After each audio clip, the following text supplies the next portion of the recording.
കടലമുട്ട ഉണ്ടാക്കണമെങ്കിൽ ആദ്യം നമ്മൾ കടല എടുത്ത് കടല നന്നായിട്ടൊന്ന് വറുക്കണം.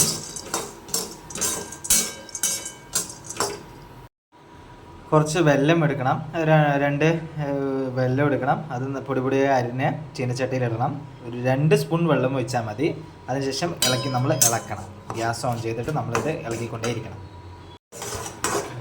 വെല്ലം ഇട്ടതിന് ശേഷം നല്ല പത വരുന്ന പോലെ ഒരു 5 മിനിറ്റ് അല്ലെങ്കിൽ 8 മിനിറ്റ് നമ്മൾ ഇളക്കിക്കൊണ്ടേയിരിക്കണം. അതിനുശേഷം മാത്രമേ നമ്മൾ കടല ഇടാവൂ. 8 മിനിറ്റ് ഇളക്കിക്കൊണ്ടേയിരിക്കണം.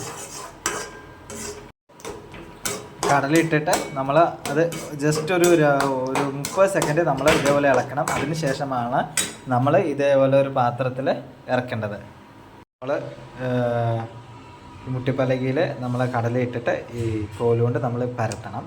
അതിനുശേഷം 1 മണിക്കൂർ വെയിറ്റ് ചെയ്യണം. അതിനുശേഷം മാത്രം നമ്മൾ കത്തി ഉപയോഗിച്ച് കട്ട് ചെയ്യണം.